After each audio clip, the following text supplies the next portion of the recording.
In June 1941, Hitler ordered a surprise invasion of the Soviet Union, and for most of the next year the German army routed the Soviet troops, capturing thousands of square kilometers of their country in the process.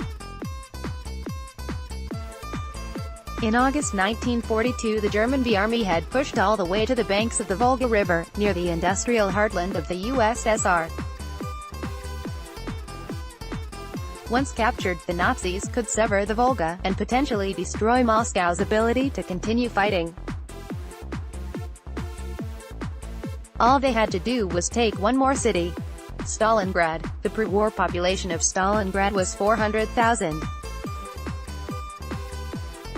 It was home to a key river port as well as numerous important war and civilian industries.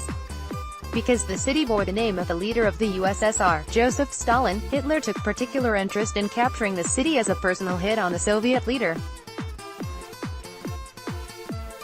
Stalin likewise placed great importance on holding the city to prevent Hitler from capturing the city carrying his name.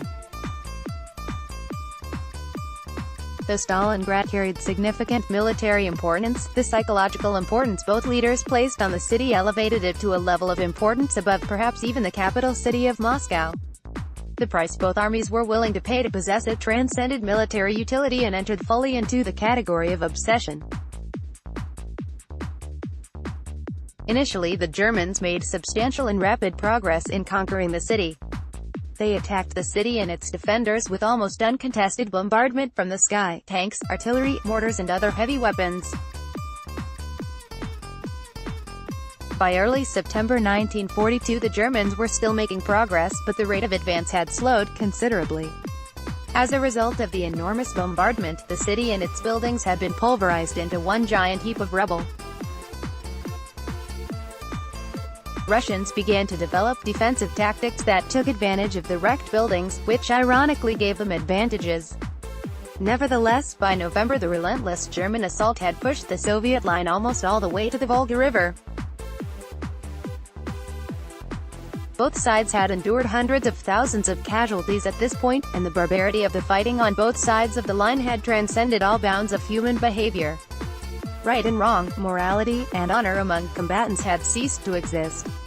The battle had literally descended into an animalistic struggle to survive.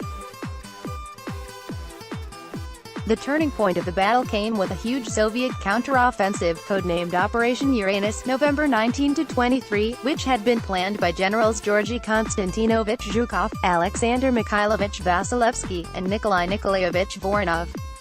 It was launched in two spearheads, some 50 miles 80 kilometers north and south of the German salient whose tip was at Stalingrad. The counteroffensive utterly surprised the Germans, who thought the Soviets incapable of mounting such an attack. The operation was a deep penetration maneuver, attacking not the main German force at the forefront of the battle for Stalingrad, but instead hitting the weaker flanks. Those flanks were vulnerably exposed on the open steppes surrounding the city and were weakly defended by undermanned, undersupplied, overstretched, and undermotivated Romanian, Hungarian, and Italian troops.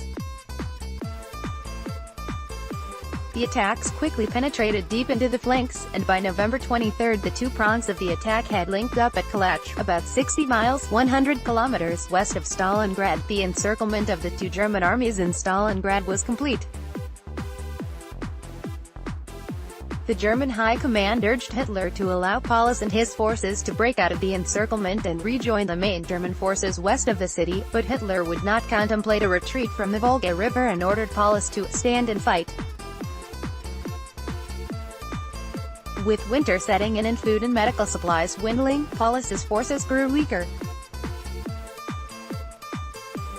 The carnage of the Battle of Stalingrad finally came to an end in February 1943, when the German 6th Army commander, Gen. Friedrich Paulus, surrendered the remaining 90,000 troops of his army to the Soviet forces. In June 1942, Nazi Germany was looking forward to victory. 6 months and 1 million casualties later, the Reich had barely averted catastrophe. The Soviets recovered 250,000 German and Romanian corpses in and around Stalingrad, and total Axis casualties, Germans, Romanians, Italians, and Hungarians, are believed to have been more than 800,000 dead, wounded, missing, or captured. Of the 91,000 men who surrendered, only some 5,000 to 6,000 ever returned to their homelands, the last of them a full decade after the end of the war in 1945. The rest died in Soviet prison and labor camps. On the Soviet side, official Russian military historians estimate that there were 1,100,000 Red Army dead, wounded, missing, or captured in the campaign to defend the city. An estimated 40,000 civilians died as well. Photo credit, German and Soviet archives. Text, Dennis Schowelter, Daniel L. Davis.